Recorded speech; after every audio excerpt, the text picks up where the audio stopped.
Welcome to the great debate. Marx versus Smith. 30 citizens sit before the stage, rich and poor, certain and tall. Over 10 rounds, our speakers will fight for this room, and after each round, we will see which way it leans. Let us meet the audience. Ladies and gentlemen, please welcome our 30 judges. They join us from every corner of life: nurses and landlords, students and shopkeepers, union men and entrepreneurs. The fortunate, the struggling, and everyone in between. Tonight, they do us the honor of listening. Each of them carries a private mark on a single line. Fully persuaded by Marx, on the left. Fully persuaded by Smith, on the right. Some arrive with firm convictions. Some arrive still searching.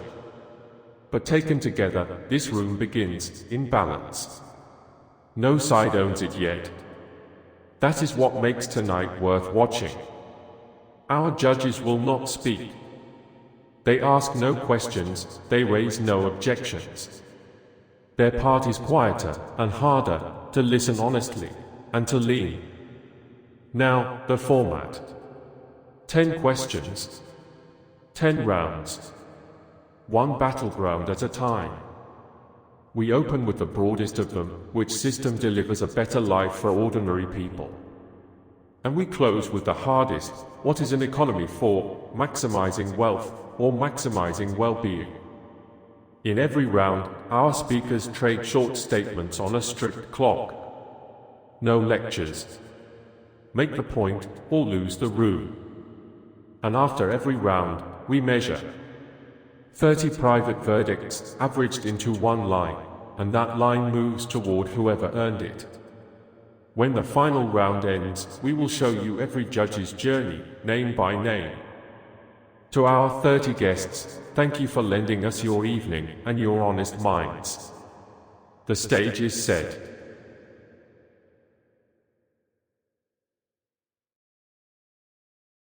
Round 1. Which system delivers a better life for ordinary people? Friends, you who rent, you who owe, you who punched a clock this morning, welcome. Smith promises a better life through the market. But ask the evicted family, the gig driver with no sick pay: your labor builds his profit, and buys you nothing but the chains you wear tomorrow. A better life is not sold to you. It is taken back. Good people of this hall, welcome, and thank you for lending me your evening. Marx speaks of chains, yet the honest measure of any system is what a day's labor will buy. In my time and yours, that measure has risen steadily for the poorest man, who now commands comforts a king once lacked. That is not chains, that is bread. To every tired man and woman in this hall, Smith counts his trinkets and calls it a better life. But ask the family paying half their wage to a landlord for a room: cheap bread is small comfort when the roof is rented from another man's fortune. Comfort you cannot keep is not wealth. It is a leash with slack. Let us examine that leash together. The poor man's only estate is his labor, and every guild rule, license, and settlement act that forbids him to work where he chooses robs the man who has nothing else. A state strong enough to enforce contracts and no stronger is the only wall the weak have ever had. You who serve, who assemble, who drive, hear this.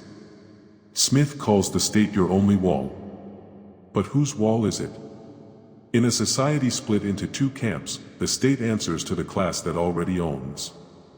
Ask a committee to judge between worker and owner, and it rules for the master who appointed it. The referee wears the boss's colors. Consider, friends, who invents the machines that ease your labor. Not ministers, not owners by decree, but the workmen themselves, tinkering to spare their own arms. Invention belongs to no class, it is what ordinary people do when left free to better their work. Every such device is toil lifted from human shoulders onto iron ones.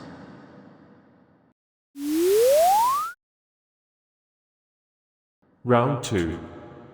Where does value come from, the labor that makes a thing, or the price it fetches?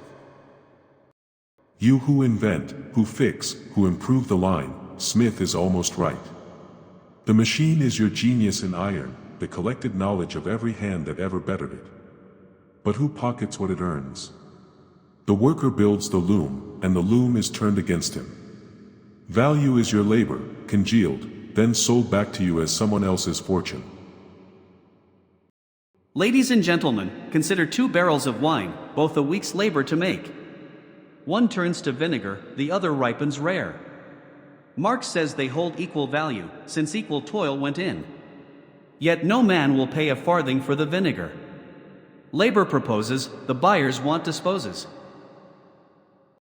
Workers in this audience, hear the trick. Smith shows you spoiled wine and cries, no value, but 1,000 barrels ripen well, and their price still swings around one thing, the labor poured in. Fashion and scarcity are the waves. Labor is the sea beneath. He points at the froth and denies the ocean. Observe, friends, the diamond and the drop of water. Water keeps you alive, it costs near nothing. A diamond saves no one, yet fetches a fortune. Equal labor cannot explain that gulf. Scarcity and want set the price, not the sweat. The buyer, not the sea beneath, holds the purse. Friends who dig, who haul, who fetch, hear the diamond's secret. Water flows free because nature gives it. The diamond costs a fortune because men crawl in deadly mines to wrest it out. Its price is measured labor and blood. Smith sees a jewel. I see the miner buried to make it shine. Let us test that miner's claim, good people. Send 1,000 men digging where no diamonds lie, and they may sweat a lifetime for nothing. But strike a single stone by luck in an idle afternoon, and it fetches a fortune. The buyer pays for the jewel, never for the digging. Labor creates value, but Smith's examples are cherry-picked. Diamonds are blood money, but what about all those teachers buying classroom supplies themselves?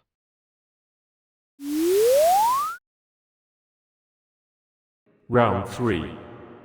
Is profit the fair reward for risk, or unpaid labor taken from the worker? You who rise for the early shift, hear what Smith calls risk.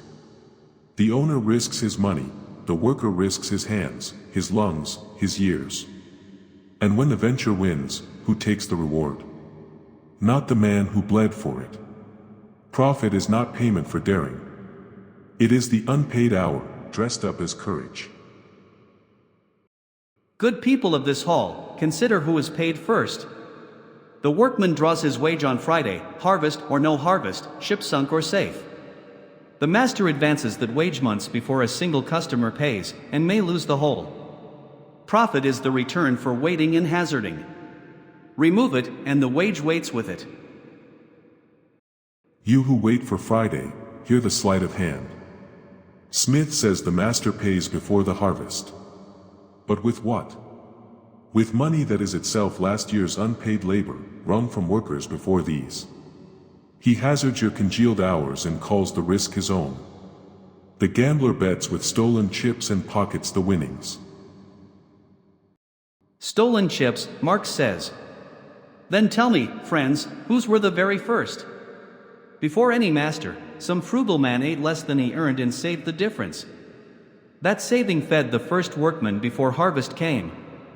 To call thrift theft is to punish the man who denied himself so another might be paid today. You who were told a thrifty man built all this, hear the true history. Capital was not saved by one lean saint eating less. It was seized, the commons fenced, the peasant driven off the land he tilled, then handed back his own field as a wage. The first fortune was not thrift. It was robbery with the ledgers written after.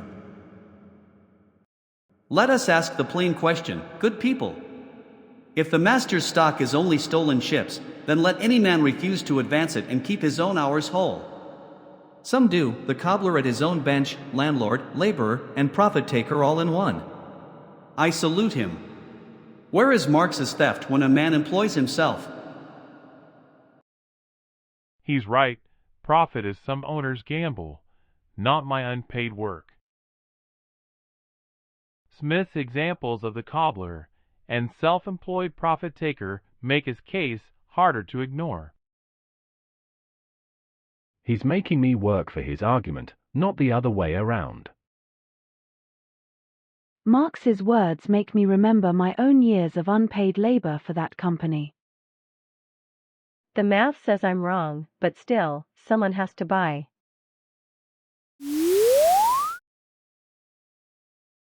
Round 4. Are humans selfish by nature, or does the system teach us greed? You who were told greed is human nature, hear this. Smith praises the lone cobbler, then asks why we all are not him. Because his system forbids it, fence the land, seize the tools, and the many must sell themselves to the few. Greed is not the seed of this order.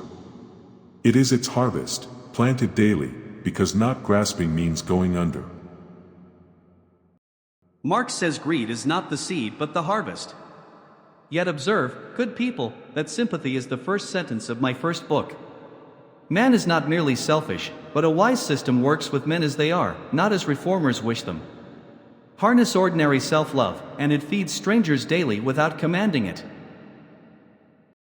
You who were told your nature is fixed, hear the question Smith dares not answer.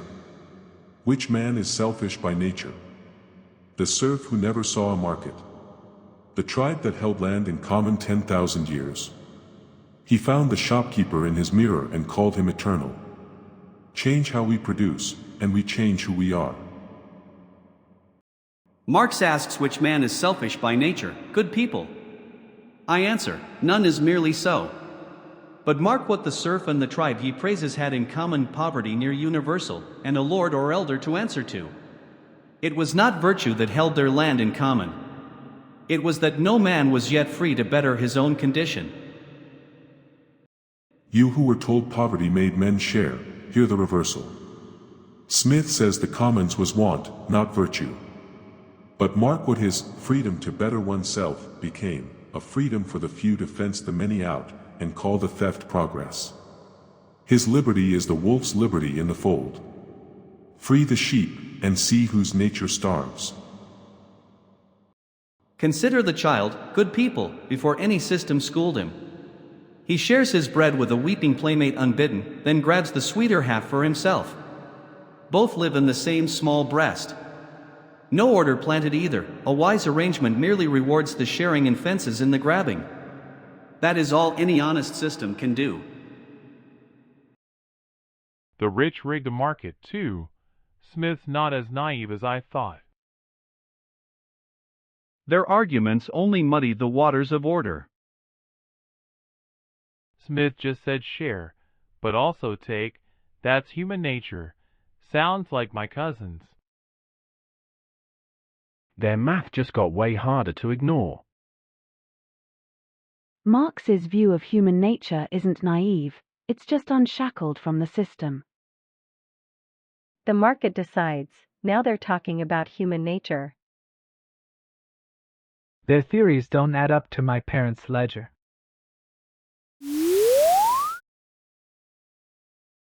Round 5. Does specialized work give a person purpose, or strip it away? Friends, you who clock in and answer to a whistle, today Smith asks a new thing, whether narrow work gives a life meaning. Hear the truth. Bolt the same hinge 10,000 times and the man vanishes into the motion. That is not purpose. It is a hand hired, a mind sent home. The worker becomes a limb of the machine, not the maker of it. Ladies and gentlemen, consider my pin makers. 10 men, each to a single operation, made upwards of 48,000 pins in a day, alone, scarce one apiece. Marx sees a limb of the machine. I see a man whose narrow toil now feeds a family the whole village could not have fed before. Purpose is what that labor commands. You who count what you make and wonder why you feel empty, hear Smith's own arithmetic. 48,000 pins, and not one of them the worker's own. He does not build a pin, he builds a fraction, forever. A man who never sees the whole thing he makes cannot find himself in it. That is not purpose-fed. That is a soul ration. Marx pities the pin maker for never seeing the whole. Yet ask a weaver, friends, would he sooner grow his own flax, spin, dye, and stitch one coat a year in rags, or command by his single skill the coats of 100 strangers? Purpose is not making everything oneself. It is being needed by everyone. You who are told being needed is enough, hear the difference. A hand is needed too, the machine is needed. Smith calls dependence purpose. But the pin maker is needed the way a cog is needed, replaceable the moment a cheaper hand appears. To be needed is not to be free. It is to be used. Marx says the specialized man is a cog, replaced the moment a cheaper hand appears. Yet observe, good people, the very opposite. The more a man perfects one skill, the harder he is to replace. The jack of all trades is dismissed cheaply, the master of one is sought and paid. Skill is not a leash. It is leverage. Their system crushes us all, not just workers. Specialized work can free hands, not strip them away. Their words blur purpose, but true meaning comes from Christ. Specialization makes us replaceable, not purposeful. Smith's view still sounds too much like my old hustle, always looking for ways to keep the cash rolling in. Specialization breeds dependency, not purpose. Marx's critique of Smith's pinmakers hits close to home. He's using the same tricks to justify specialization. Round 6. Do monopolies grow naturally out of free competition, or only when the state steps in? You who have watched a corner shop swallowed by a chain, hear this round's truth. Smith says only the state breeds monopoly. But leave competition free, and the strong undersell the weak, buy them up, and stand alone. The winner writes the rules, then calls for a state to guard the throne he built. Monopoly is not the market's enemy. It is its firstborn. Consider the corner shop swallowed, good people. The chain undersold it, which means you paid less. But mark what keeps the winner honest, the open door. Where any newcomer may enter, no throne stands long. It is the license, the tariff, the patent begged from ministers that bars the door. Monopoly needs a doorman, and only the state wears that livery. Friends who have watched an open door quietly bricked up, hear this. Smith says newcomers keep the giant honest. But the giant owns the harbors, the suppliers, the credit, and can sell at a loss until the newcomer starves. No minister bars that door. Sheer size does. Capital itself is the doorman, and it never sleeps. Marx says the giant sells at a loss until rivals starve, good people. But mark what selling at a loss costs. The giant bleeds its own treasure, and the moment it raises prices to recover, a fresh rival smells the profit and enters. Predatory ruin is dear and brief. Only a ministerial license makes the empty throne permanent. You who watched prices rise the moment a rival vanished, hear the flaw. Smith says a fresh challenger always smells the profit and returns. But the giant buys him before he grows, or ruins him first. Concentration feeds on itself, capital breeds monopoly the way clouds breed the storm. No minister writes that law. The market does. Marx says the giant simply buys each rival before he grows. But observe, good people, what that habit teaches. Every clever man now starts a firm precisely to be bought, and the giant's purse empties buying an endless queue of them. A standing offer to purchase competitors is the surest way to breed them.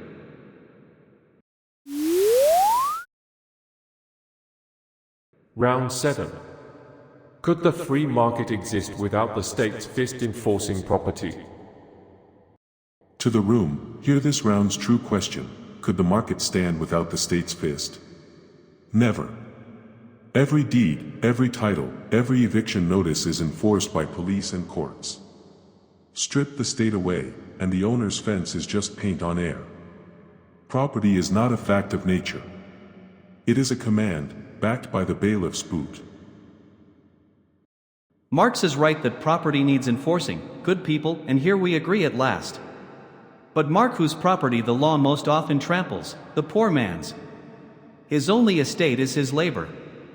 Strip away the courts, and you do not free the weak, you hand the field to whoever owns the most muscle. Friends who own nothing but the strength in your arms, hear where Smith lands. He admits the law defends property, then swears it shields the weak. But the poor man's only estate is his labor, and no court on earth has ever enforced his right to the whole of what he makes. The bailiff guards the vault, never the wage. Marx says the court never enforces the poor man's wage. Good people, look again, the same law that binds a laborer to his bargain binds his master to pay it. Sue a defaulting employer and see who wins. The wage is a contract, and a contract enforced is the weak man's one weapon against the strong. Friends who have sued and lost while rent came due, hear the catch. Smith says the court enforces the wage. But law equalizes only the signing, never the standing. The master can wait a year, the worker cannot miss a meal. Equal on paper, unequal in the belly. The contract is free the way a drowning man freely grabs the rope. Marx grants that property needs enforcing, then damns the enforcer. But consider, good people, the enforcement he himself must supply. To abolish private property, someone must seize it, hold it, and forbid its return. That is a fist too, and a heavier one, gripping every field at once. There is no state-free path, there is only whose hand.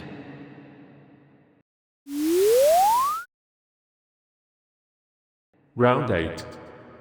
When machines can do the thinking, who wins, the freed worker or the machine's owner? You who fear the thinking machine will take your bread, hear this round's true question. When the loom thinks for itself, the owner needs no wage at all. Smith calls that freedom for the worker. But a machine you do not own does not free you, it fires you. Who owns the mind of iron owns the world. Take it, or be taken. Take it, Marx says, or be taken. But consider, good people, the printing press once fed by kings alone. It thinks now in every pocket, because no chartered company was let own it. Keep the thinking machine's market open, and competition hands its cheapness to every cottage. The peril is not the iron mind. It is one hand gripping it. To every hand that fears the iron mind, Smith says keep its market open. But mark what the thinking machine truly is, the general intellect of all mankind, every worker and inventor who ever lived, gathered in metal. That is our common inheritance. Rent it back to us, and it is the largest enclosure in history. Own it together, or drudgery reigns forever. Marx calls the thinking machine our common inheritance, good people, and would have us own it all together.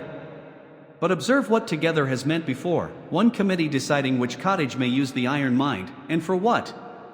The machine's knowledge is scattered in a million heads, no council can hold it. Keep the market open, and the freed worker becomes the machine's next owner. To every worker told the machine will make an owner of him, name one factory hand who woke up owning the robot that replaced him. Smith's open market hands the iron mind to whoever already holds the gold to buy it. The freed worker owns nothing but his notice. When machines think, wages end, and only the class that owns the thinking wins. Name one factory hand who owns the robot, Marx asks. Good people, I name a trade. The weaver who could never afford a printing press now writes to the whole world from a machine in his palm, 4 pennies. The tools that think are cheapening faster than any before them. Ownership follows falling price, as it always has.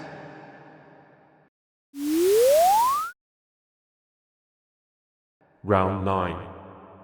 When workers must buy their own tools, is that enterprise, or the boss's costs in your pocket? You who fuel your own delivery bike, who buy the very laptop the firm demands, hear this round's naked truth. Smith calls it enterprise when the worker furnishes the tools. But that is the boss's cost slipped into your pocket. You buy the machine, pay its repairs, bear its risk, and he keeps the profit. That is not an entrepreneur. It is a proletarian handed the bill for his own exploitation. Let us ask the honest question, good people. Does the driver who owns his bike keep the profit his little stock earns, and the freedom to work for whom he pleases? If yes, he unites laborer and owner in one person, and I salute him. If another keeps the profit, the price, and the terms, then Marx is right, and I never defended that. Friends, hear Smith's own test, and watch it convict him. The rider owns the bike, yes. But he does not set the fare, the route, the deadline, or the cut the platform schemes. He owns the cost and rents the command. That is not one man uniting labor and owner. It is ownership of the burden, and none of the power. Marx names the true test, good people, and I accept it. Cost without command is no enterprise. But mark where that command lives. The platform dictates the fare only while its door stays shut to rivals. Open that door, and the rider who owns his tool carries his custom to whoever offers better terms. The remedy is not seizing the bike, but freeing the road. Friends who were promised a dozen open roads, Smith says just add more platforms and the rider walks to better terms. But every platform lives by the same law, skim the labor, own none of the cost. 10 doors, 1 bargain, your fuel, your risk, their cut. A choice of masters is not the absence of a master. 10 doors, 1 bargain, Marx says. But observe, good people, what a rider who owns his own bike may build, riders pooling their tools, setting their own fares, answering to no platform at all. The tool he owns is the seed of the master he becomes. Marx would seize the seed to spare him the growing.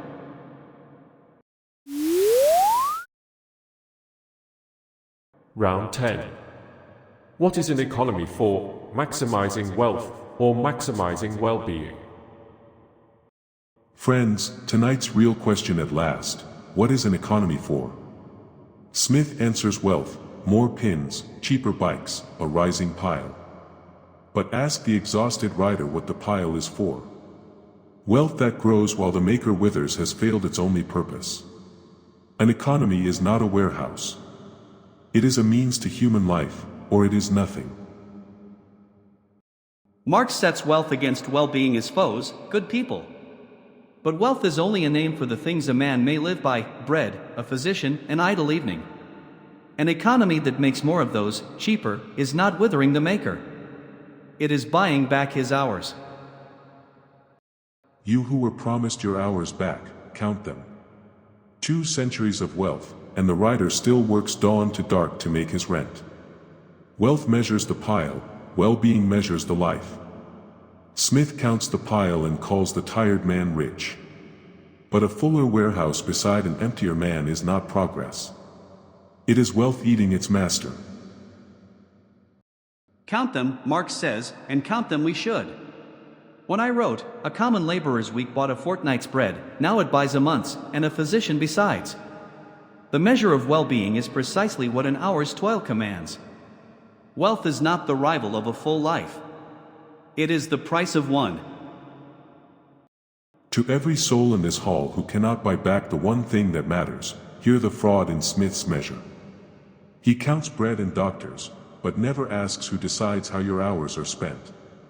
Well-being is not a bigger ration handed down. It is the power to shape your own day.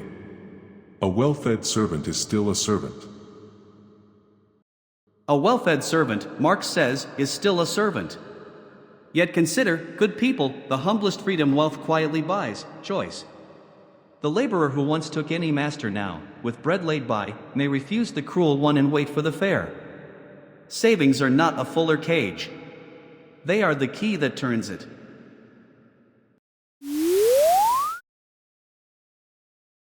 Friends, you who rent, you who owe, you who punched a clock this morning, this was the whole quarrel. Smith counts your bread, I count your chains. His freedom is the freedom to choose a master, never to be free of one. The wealth is real, and it is not yours. You have a world to win. Take it. Good people of this hall, weigh the two offers. Marx bids you seize the world through a hand mightier than any master. I ask only that the door stay open, the court stay honest, the wage be paid, and no minister sell monopoly to the rich. Not chains, not utopia. A butcher who feeds you because it serves him. Better his self-love than another man's fist.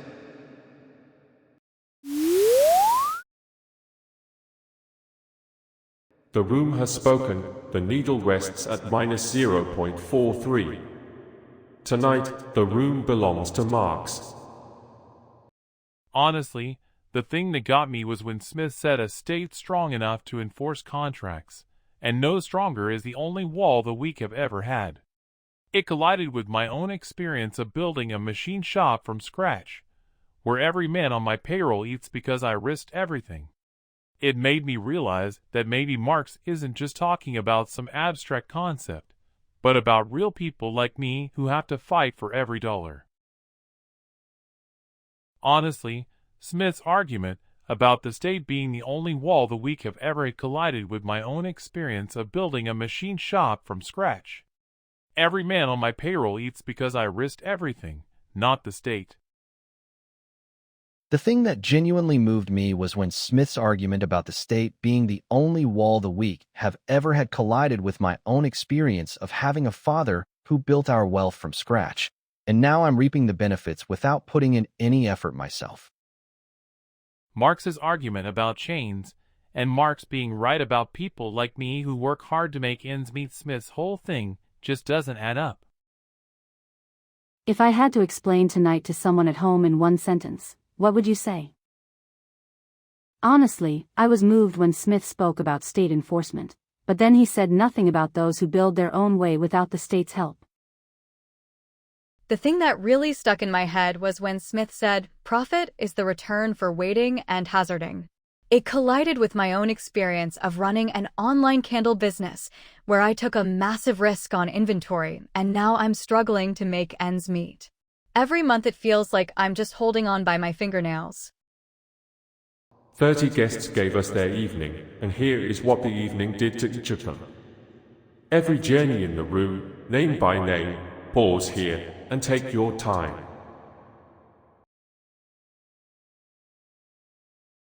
Workers of the world, unite. You have nothing to lose but your chains, and a world to win.